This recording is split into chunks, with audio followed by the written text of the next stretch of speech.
Yeah. So where are you located right now? I'm in Scottsdale, Arizona. Scottsdale, Arizona. What's the weather like in Arizona? It's been gorgeous. It's been 70s and beautiful, and I can't complain. It's been beautiful. So how was the crowd there with the Super Bowl right up the road? It was insane. There was the PGA Waste Management and the Super Bowl the same weekend. And I was at all different events through the golf tournament. And to the point that Super Bowl Sunday came and I said, no, I'm not going because there was so much going on. I'm like, I need a break from it all. I'm going to watch it from the couch with my family, friends. But it was insane how many people were here that one of the players from the Sun tweeted, hey, when you all leaving? Because I want my city back to being quiet. That's, what a good life when you're like, oh, I just didn't feel like going to the Super Bowl. Didn't feel like No, dealing with it. Yeah. no, I didn't. I was done by the end of the week. Oh my gosh. Yeah, Yeah, I love that whole area from like it's so. Flagstaff all the way down to Tucson. Just every bit of Arizona I miss so I much. didn't know how much I'd love it because I've been here 10 years, but you could get all four seasons in a short drive. Yep. And there's so much beauty out here that I grew up on the East Coast, so I would have never known. So sometimes it's getting out of your comfort zone to go into places that you wouldn't know and exploring it, and you might just find the beauty. Yeah, I grew up with mosquitoes and humidity and not knowing what the weather was going to look like. And then I like the consistency of I know what my weather is going to look like pretty much the whole year. Yes. So and you save money on wardrobes too. You don't need sweaters Yes. for the most part. No. One So season. Hot. exactly. No. Well, I'm very curious to unpack your story, and I appreciate you taking time out of your extremely busy schedule to do this. First question for you is talk to us about like your upbringings. Like, where did you grow up? What did your parents do? And what were some of your aspirations? I grew up in a small town in Connecticut on the shoreline, and I have a big Italian family. So all of my cousins, aunts, uncles, my cousins' kids were all close. We all know each other. We all still do holidays together. And I'm the furthest one away from everyone that they're all still on the East Coast. But we grew up with very humble beginnings. And my mom was a barber, my dad was a tool and die maker. My mom worked three jobs. It was not easy growing up, and financially, it was a struggle for them often. But they worked so hard. And what's funny, Trip, is that I, I, while I knew financially it was a struggle, we just had so much love in our Italian household, Mm. and crazy love, Italian love. They're yelling at each other. You'd be like, "Are you sure you all love each other?" But that was normal to us. But I say that because our family kind of was like a core unit, and the core unit gave me strength and it gave me this confidence to be kind of who I am today. So I wouldn't change it for anything because there was a lot of adversity and a lot of struggle and even tough times, but it really did make me to the person I am today, which then I led me to become an occupational therapist. And I started out taking care of traumatic brain injured patients early on, spinal cord, brain injury, stroke, brain tumors, all of that. It was my role to help them emotionally, cognitively, physically come back to and find a new normal and help them when they wanted to give up, stay in the game, stay in the fight, and give them a vision to keep going. So that teed me up to then creating my own practice that I'm in now, which is coaching peak performers, high achievers, professional athletes, CEOs to keep their mental edge and stay mentally fit so they can endure all that they're enduring. So growing up, like when did you know occupational therapy was something that you wanted to venture Yeah. into? Well, what's interesting is a lot of people in my family originally they didn't go to college. So, but there was something in me that from a young age, because I think it was sixth grade that I started running for student council, not because it was student, body, that it was more of I wanted to affect change. And I Right. was like, oh, that helps me affect change for others. Great. I can have a voice at the table. Let's go. Yeah. And then when my grandfather at 16 had a stroke, I saw the occupational therapist come in and start working on his vision. Mm. And the vision and the brain were working together. And I was like, what is that? And what are those modalities? And she helped him so much that that gave me this curiosity of, I want to learn more about this. And then when I did, I realized all the avenues I could go with this. And I'm very much kind of a pioneer thinker and a disruptor. I'm like, oh, I could take this, learn what I need to, and disrupt the system after that. So that's what I did. Well, I like that. Yeah, and I mean it's crazy too because you would think with our brain that we would know more about it than what we actually do. And I've recently been teaching, and I've been before I start getting into the neocortex, the amygdala, uh, Yeah. left brain, right brain, all that. I'll ask the group that I'm teaching in front of them, like, tell me, like, before we get in this, like, what does the brain do? Yeah. And it's usually like the same three responses, and then after that, it's you're kind of out of answers. And what controls your breathing, your heart, everything, and then it's what you think from. But that's kind of it, and Hmm. it's so much more complex and deeper. So very interested to hear more about this. So you went to Syracuse, correct? I did. I did. So I had to go up to the cold of upstate New York, and I had to go off campus to Utica, New York, where they had the College of Occupational Therapy. That's where I had to go. So it was definitely that builds resilience going upstate. I'll tell you that, with the snowbanks higher than me. And I'm only 5'2", but still, that's high snowbanks. I heard the accent when you were like off. Yes. Right there. Oh, yeah. East Coast, New York, for sure. Yeah. I think I've had recently, it seems like I've had a string of Syracuse alum more than anybody else Oh, sweet. We're on the podcast. So yeah, good people. yeah, they've all been tremendous guests. Yeah, I hadn't had a bad one yet. So you went to Syracuse, and then you ended up going back home to UConn, right, for healthcare Hmm. administration. Yes, I went back to school, business, wanted to fix change again, and decided after I'd had a stroke actually at 25, Right. and I gone to see a chiropractor. I was married at the time. We Okay. just bought the book What to Expect When You're Expecting, Italian Family. I was ready to start a family, Yeah. and went to the chiropractor. They manipulated my neck, and when they did, they ripped the artery to my brain. Oh my gosh. So I was bleeding in the brain, and long story Did short you on get that, instantly, or was it like a day? no, wasn't instantly. So it was a slow bleed that eventually became a huge blood clot that occluded all blood flow to the left side of my brain. Oh my gosh. And that was a catalyst, because that's when I was like, they told me, Dar, if this blood clot dislodges any day, you could die.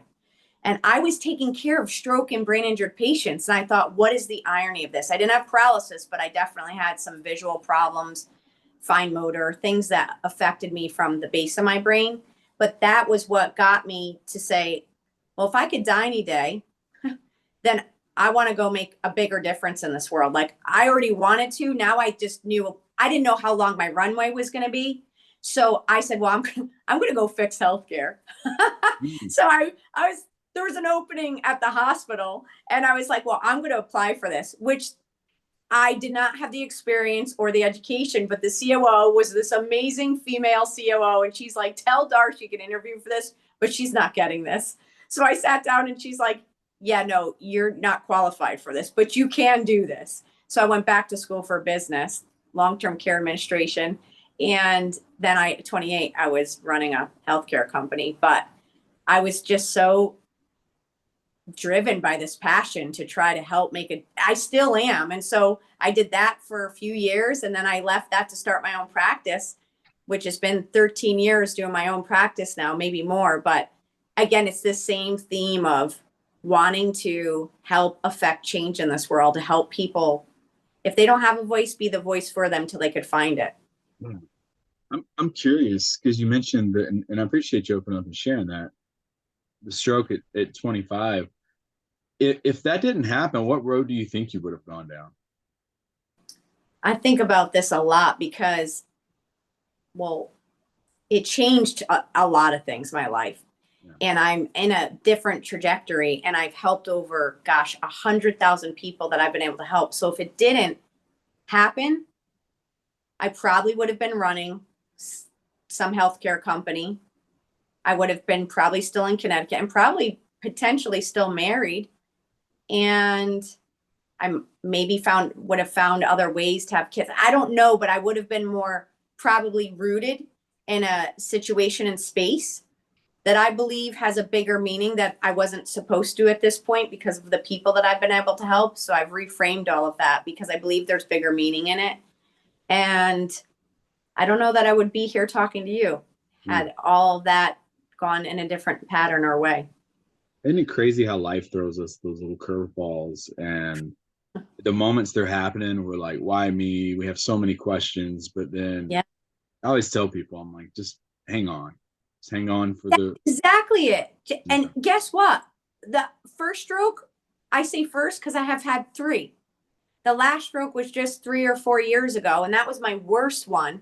And so when you say hang on, I now have more mental tools in the toolbox. So while it was the worst and it hurt the most, I just knew how to get up better from that one. I really did. And I did all my own rehab. But yeah, to your point, there were days, Trip, where this third stroke, I just come off of touring with the Phoenix Suns as their mental conditioning coach. We had just finished the season.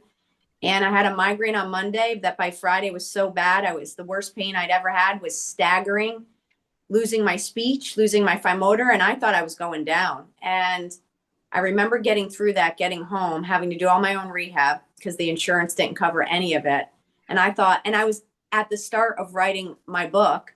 And I just thought, why in the world is this happening? And then I thought, well, if I still have a voice, if I still have a chance, if I still have a breath, then I got to keep going and hang on. There were days all I could do was just hang on, because that hang on to my purpose. That's what I hung on to, my purpose.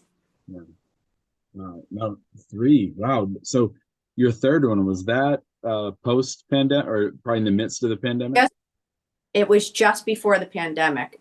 So yeah, a year before the pandemic, I think. Okay. I lose track of time now with the pandemic. I don't even know. I tell people, did I meet you before or after the pandemic? Yeah, exactly. Speaking of the pandemic, because I think that's probably speaking of mental health and stuff, especially stuff we were talking about before we hit record. What do you think it was about the pandemic that really we saw an uptick in mental health awareness? I think for the first time, people were idling enough and seeing a lot of things. Like usually we are so busy that we get distracted that we don't see things. So I think there was such an idling of things, like things slowed down. And then we started to feel all the emotions because we are stuck. We were all stuck in the same space for the same time for a long time. Same people. All these emotions started coming up personally, relationally, everything. And we had to deal with it or we didn't. Numbed it. Some people, all different things. But I think that was one thing that definitely took an uptick onto mental health. Two, I don't think we've ever gone through something like that. So it did bring more mental health challenges. And then it gave a platform to start talking about it because the numbers are so high that it was kind of like pandemic numbers. It was like these numbers are so high that now we're having a pandemic of mental health issues that we'd never seen. So all these things, I don't want to say created a perfect storm, but especially being a therapist, I was like, okay, well now we're going to talk about this. And you don't have to have an illness to want to work on your mental fitness. Like now it's a conversation we could go to of don't wait till something's wrong. Start building the mental skills you need and edge you need and fitness you need so that you could handle the adversity even better. Like, let's get better at this now. Yeah, I definitely think if there was any sort of silver lining from that era, I think that was one of the things to kind of look at is that it really brought mental health awareness to a lot of people that we had never really, I like what you said, been able to slow down and really see it. And I know for me, and I'm glad you said the other part, because for me, I went to mental health when I didn't have to go to mental health. There wasn't anything where someone was forcing me to go there. It was something I heard people talking about it. And then I picked up the phone and called one day and just said, hey, I think I need to talk to someone about this just to kind of, see what's going on with how my mind works. And for people out there listening, it was especially military personnel who were so afraid to go see a mental health uh, physician. But I remember going in there and them just asking me questions that got me thinking differently. Mm-hmm. And that's all Mm-hmm. it really was. It was questions pitched to me. I was basically the guest on their podcast. They were asking me questions, and I was like, wow, that's a good question. And they weren't in there just trying to like feed my ego. It was like, for real, why does that bother you? Why does that get to you? And I Yeah. picked up a lot of tools to where now, just by I think I went maybe 5 or 6 times, but Mm-hmm.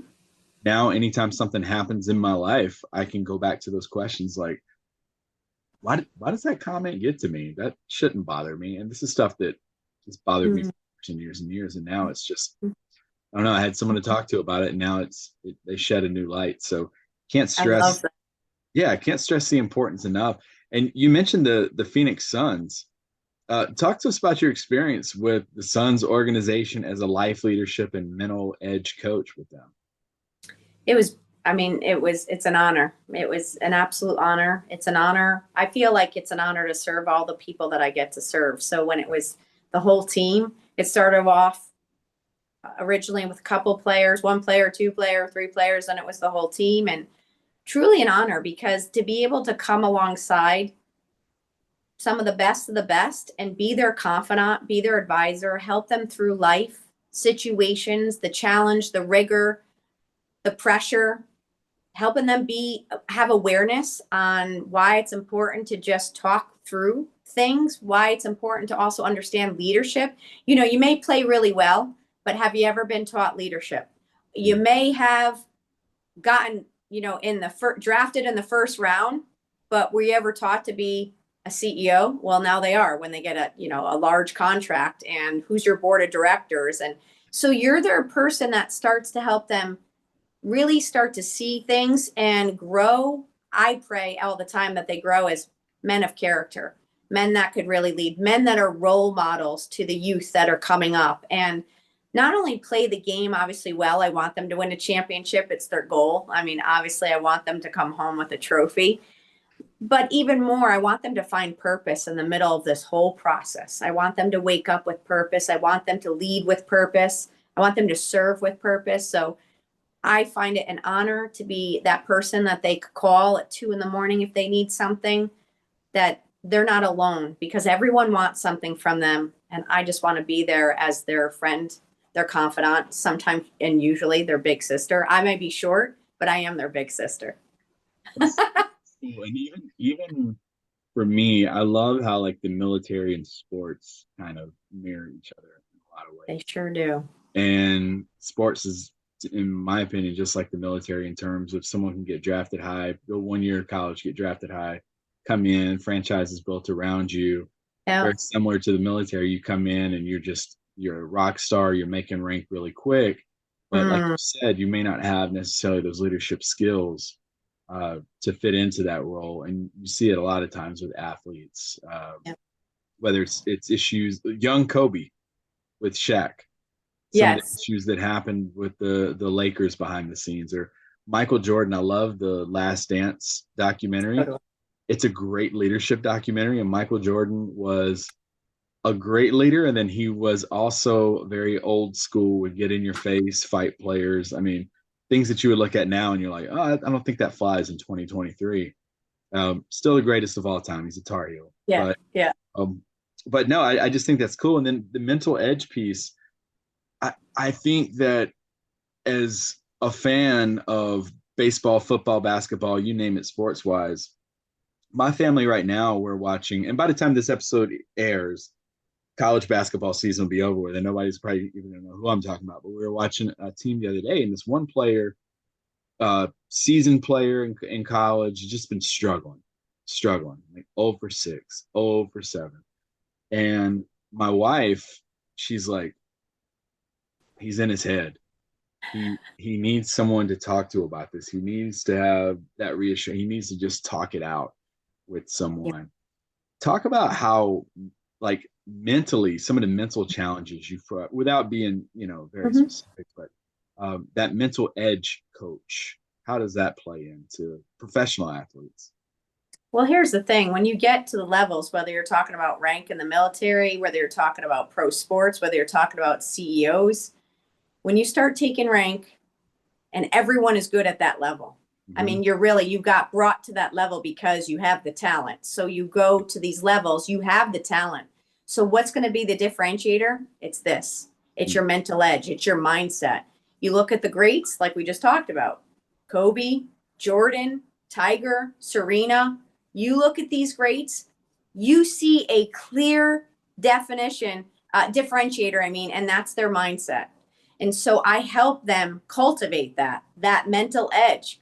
And we do that through, I give them lots of tools they could use, talk them through the process, so much so that it's a joy for me because they start to do this so well that now when they're watching other sports, they're texting or calling me going, Dar, did you just see how he took himself out of the game? I was like, did you see?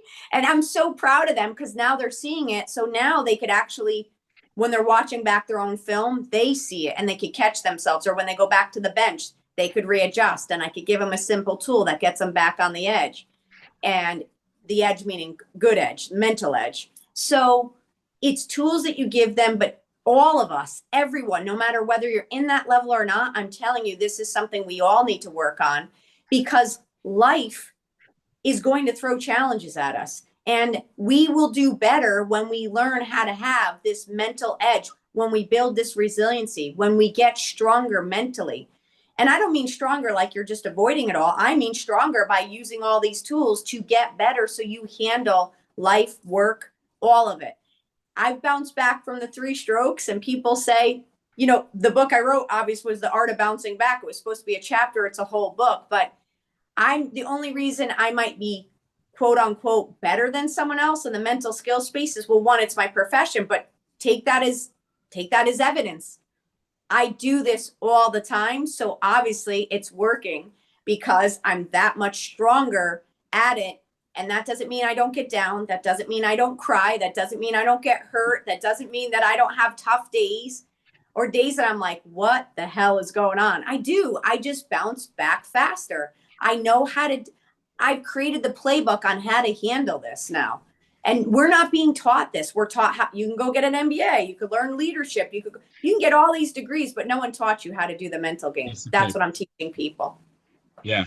No, no, I totally agree with you. I think that's a huge piece is that resiliency that like you said, that being able to right behind you the book, being able to bounce back. Uh, Talk to us about the power of actually talking about our emotions. Mhm. And another thing too, our emotional vocabulary. I think I read somewhere the other day the average person only knows like 5 uh, Emotion. emotions, but yet there's hundreds of thousands of them out there. So talk to Ah, us about the power of actually talking about them. it's so funny. And I think it's chapter 6, and it's talking about that because the movie it's called, I think it's Pixar created Inside Out, and it's all about emotions. Amazing. I love it. When I watched that, I was like, how An great emotional are they? intelligence movie. Oh, it's so good. And that was all about learning about your emotions. Each one of them was a different emotion. I was like, everyone needs to watch And the this little movie. orbs that are basically your neocortex storing your Yes. memories and yeah. Yes. I mean, it's epic. So that's how important it is. And to your point, there's like a roster of emotions, a roster of them. And so identifying what the emotion is normalizes it in the sense of you could be going, I mean, it could be as simple as I feel curious about this. Like something's stirring in me. I'm just really feeling curious, or I'm apprehensive, Mm. or I'm feeling I'm feeling angry. We know the basics: angry, happy, sad, The characters. frustrated. Yeah, the What's that? characters from Inside Out. We know those. Yes, we know those. But the other ones you start to look and go, what is that stirring up in me? What, and then going to talking to someone to say, I don't know what the word is for this, but this is what I'm feeling. And someone could help you identify that a little bit. And then once you identify it, now just you know what to do with it. Just like in the military, when you could identify what the target is, you could then create a plan around it. And then it becomes honestly a little bit more tactile. There's some logic around it. And I'm not trying to remove the emotion, but what I'm trying to help you do is not get so reactionary to the emotion. You're just better to respond to it. You know what to do with it. Totally different. See, that this is the key in mental fitness that we often miss.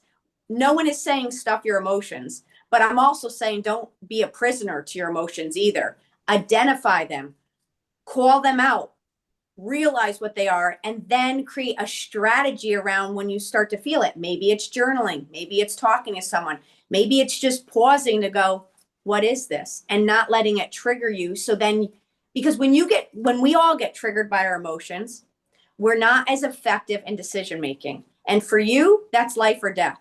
So, but all of us, it's life or death to a relationship, to a job. I mean, you could lose everything if you say the wrong thing. So you want to be careful in how you use your words, but that also takes you increasing your emotional intelligence to learn about your emotions, which means you have to be willing to want to get better every day and be the best version of yourself. That doesn't mean just physically. That means mentally and emotionally and spiritually. So, well, you can't name it, or if you can't name it, you can't tame it.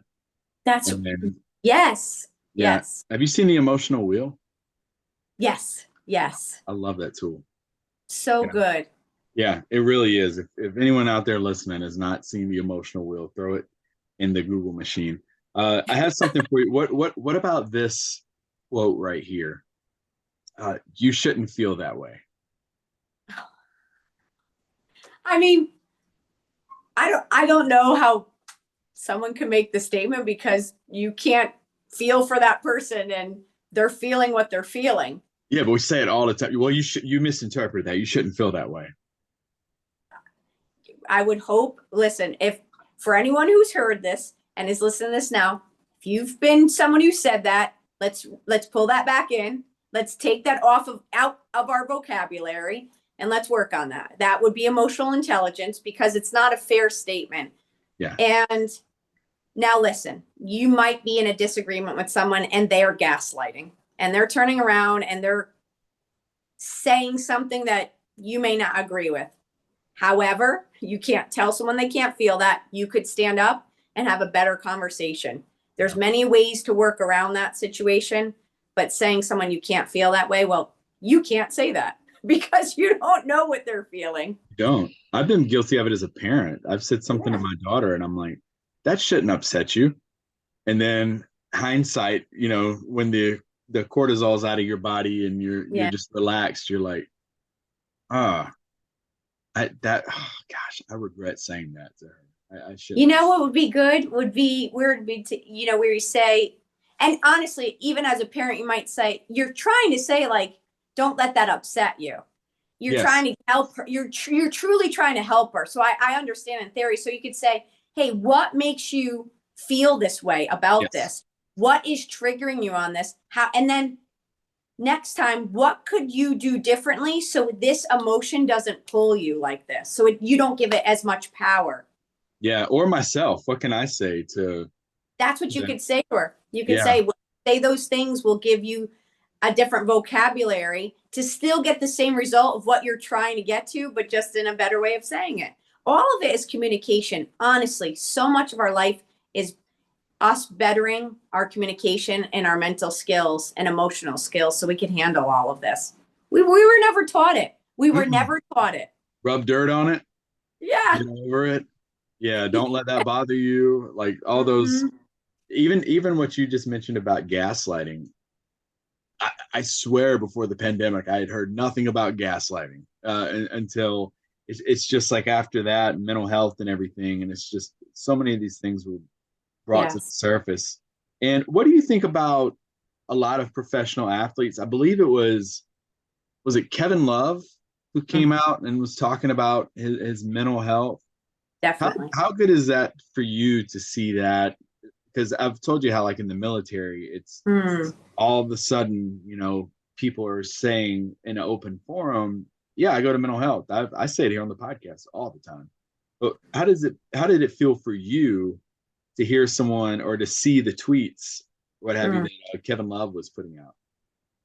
I loved it so much because he went from losing a grandparent and then it didn't affect him till a little later, and he's sitting there in the middle of a game feeling like he's having a heart attack, goes into the locker room and it's like, I'm having a heart attack, Yeah. realizes it's panic attack and anxiety, goes to talk to someone and feels so much better after he does it, and then talks about it saying, because I didn't deal with the emotion of it, it came to bite me basically in the middle of a game. Yeah. And so he's openly talking about this. It's not like there's something wrong with him. He literally didn't deal with an emotion that came back to bite him and it affected him. And he's like, I'm just trying to bring awareness to you all that this is what can happen when we don't deal with our emotions. And it was so good for someone to start sharing that, because then DeMar DeRozan started talking about it. Obviously, Michael Phelps talks about it. We're all going through it. It's just to some level. What the challenges in sports is they're nervous sometimes to talk about it, because then they think it's going to be put on their trading card. And if they talk about it and they're looked at, oh, this person might have a mental health challenge, maybe we shouldn't draft them or we shouldn't put them on our team because are we going to deal with it? That's where the challenge comes. So I'm so glad they talk about it. Now it has to be better from an organizational level, that it's not used against them, even in some biased way, because they're, as long as they, like any of us, work on it, anything, they're still talented. They still have all the gifts in the world. They're just dealing with the challenges mentally that come along with this. And we all have to equip them with the strategy so they can keep being the best version of themselves. So it's a collective effort. And I was really, really proud of him and everyone that's talked about it. And then shows people that you can be dealing with any of this and still continue to live, and not only live, but thrive again. It doesn't have to hold you back. I love seeing the paradigm shift in our society, and especially with veterans. And Kevin Love, I think, was very much a trailblazer for athletes in that regard. Yeah. Michael Phelps too. You mentioned Michael Phelps, Mm-hmm. but the days of, as we were talking about with family that's veterans, my grandfather and father both served as well. Mm. The days of, well, my grandfather never talked about what he did in the military, and he never Mm-hmm. talked about things he saw, and he passed away, and I never saw him shed a tear. And when people would say that, it was like a badge of honor. It was like, oh, okay, wow, that was a man right there. But if you really unpack it, how many bowling balls do they have in the closet of those issues that were never Yeah. really addressed? Something as simple as a grandparent passing away, and Yeah. you just don't express it to anyone. So I definitely think that's a big shift as well. And what are some ways you would uh, recommend for people to possibly express those feelings if they're like, I'm a little trepidatious about talking to someone? What are Yeah. some alternate forms? You know, a really good way to work through this, if you want to privately, is obviously you could journal it. You could write it down. Just write down, like, hey, what is it when I wake up? You know, what am I feeling? Yeah. Scale it 1 to 10. How am I feeling 1 to 10? At the end of the day, score the day. If you're starting to get fours consistently, you know, fours, threes, then go, what's going on? What's the pattern? What's happening? What's not happening? Am I in my flow state? Am I doing what I'm aligned to do? There's a lot of things that I work with people. I give them prompts that they could write and do self-discovery, which is so good.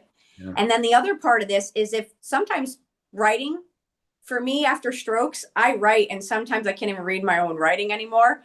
And I think faster than I could write. So I voice message things.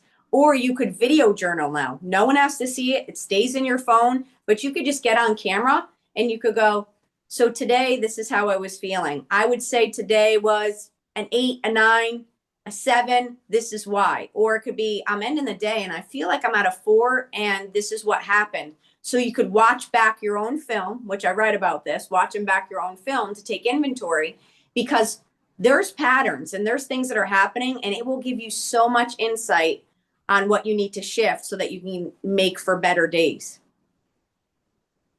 You mentioned journaling. Have you heard of overriding? What's overriding? So you write something out here, and then the next time you go to write, you turn your paper upside down and write over it.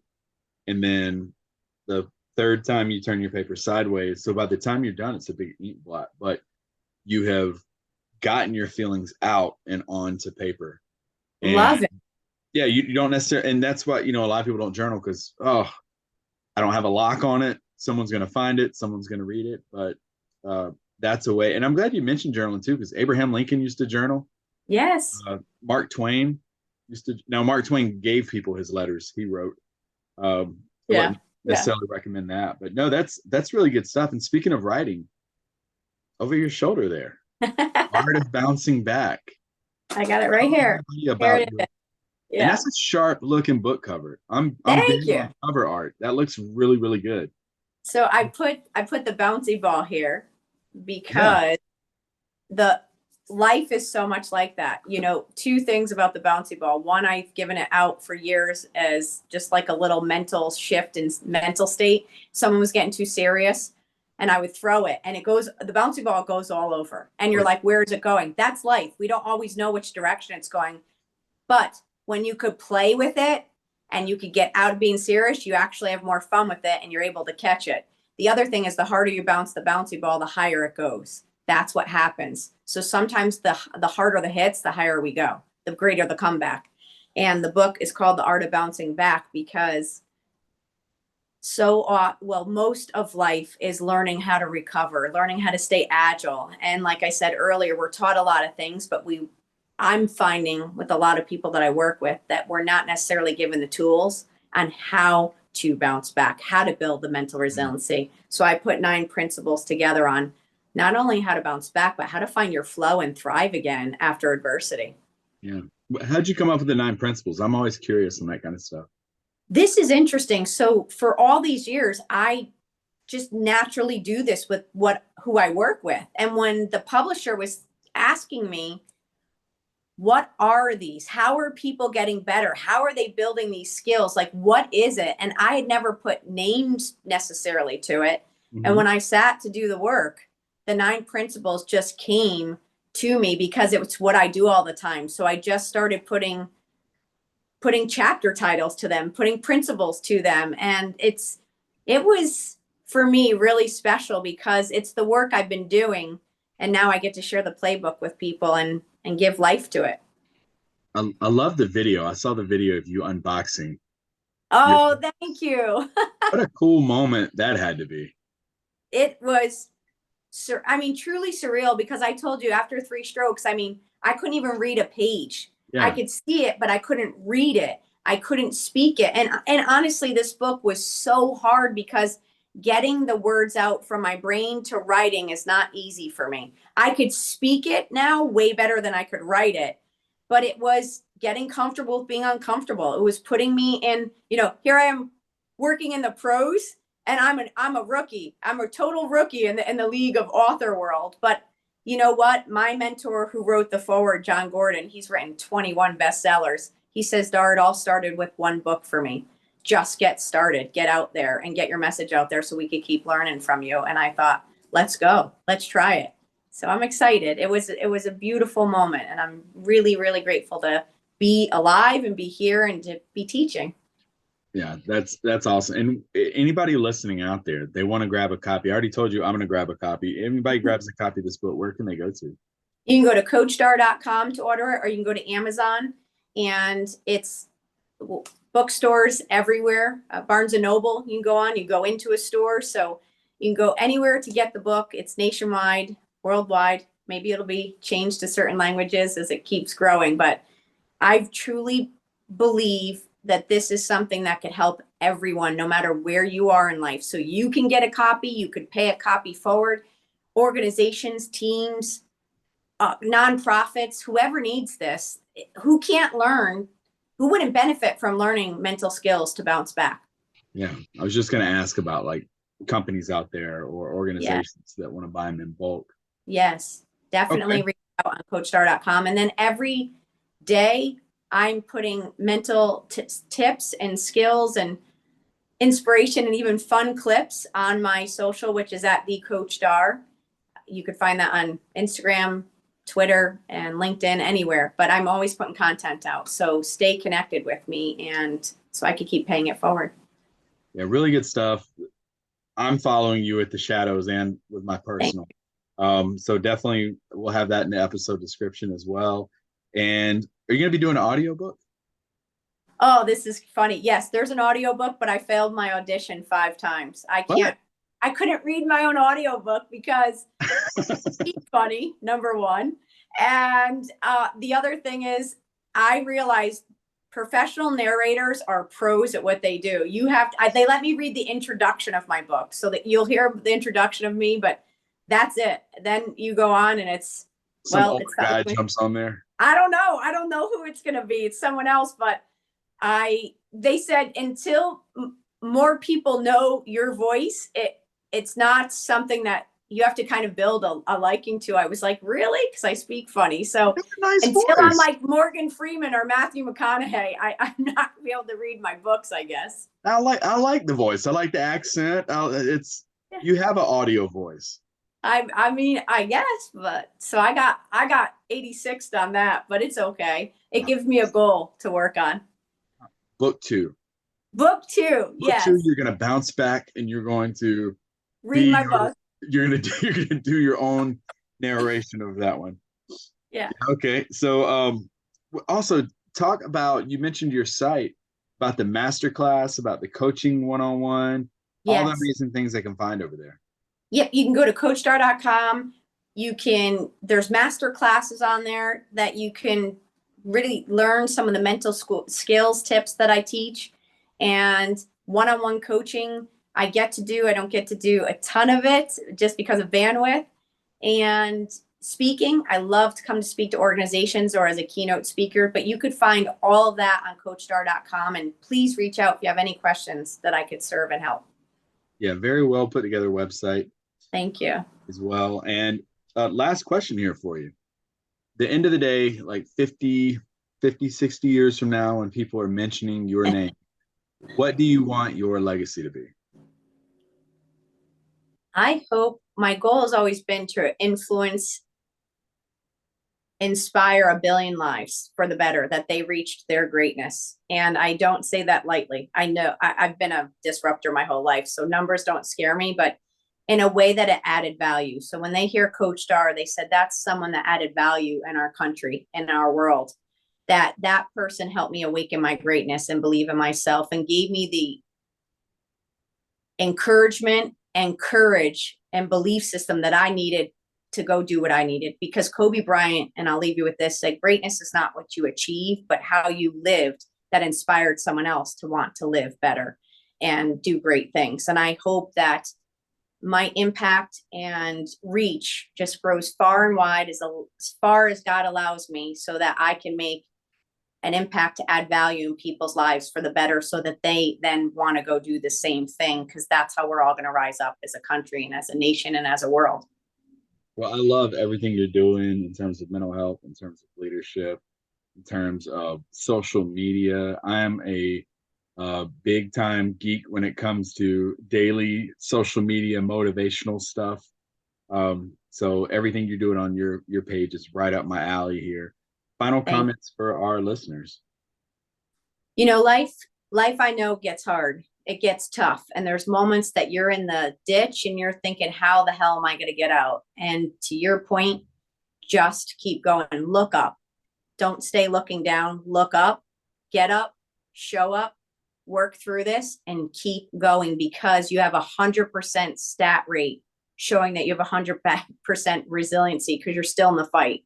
So that's a stat we can all count on. So we're counting on you, because we need every single person to do this life together. We can't do it alone. So we're counting on you. I'm counting on you, and we need you. And so keep going. Don't give up. This has been incredible. I appreciate you taking your time to be here on the Shadows Podcast. Folks, if you like what we're doing, head over to Spotify, Apple Podcasts, or theshadowspodcast.com. You can leave us a review. Let us know what you think. And we will be back next week with another incredible episode of the Shadows Podcast.